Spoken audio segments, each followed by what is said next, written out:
I totally agree with you. A lot of us were at that meeting and heard the people who live around here, and it was pretty potent to us. I also wanted to say about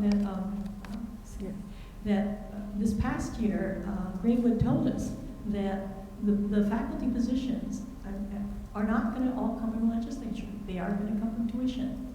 They've already made that big already, and that's the direction they're heading. So the idea is bring in more students, you have more, more money, and then that pays for your professors. So it's got to be a balance that we have to work toward, I really think. And but my question also is for UPA in terms of how can UPA work with the faculty senates, or how can the senates work with you, so that we're on the same page and perhaps going for the same things at the same time.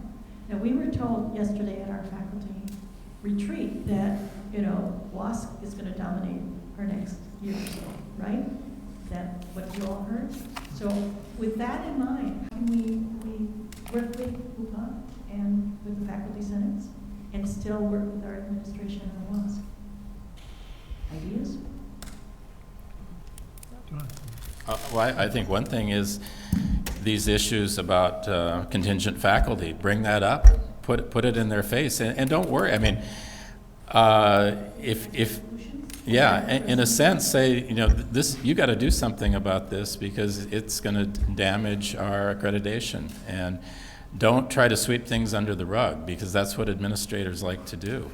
And so if it's an important issue for you, bring it forward, and that's the time that they may do something about it. That's really what Sharon was saying, that allowed her to get out of the lecturer trap and into a permanent position.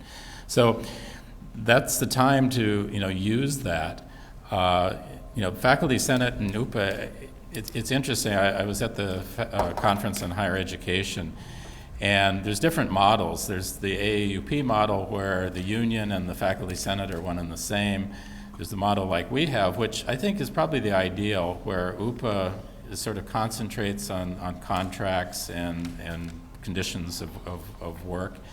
The faculty senate is more devoted to issues of academic importance, but there's a lot of overlap there, and so it's important that UPA and faculty senates can work together, and that you use both in concert. And that's the advantage, I think, that the UH system has, is because you don't just have one group that they have to worry about. UPA can hit them from the right, and the faculty senate can hit them from the left, but hopefully the two are united in communicating what is important to faculty, to the development of the university.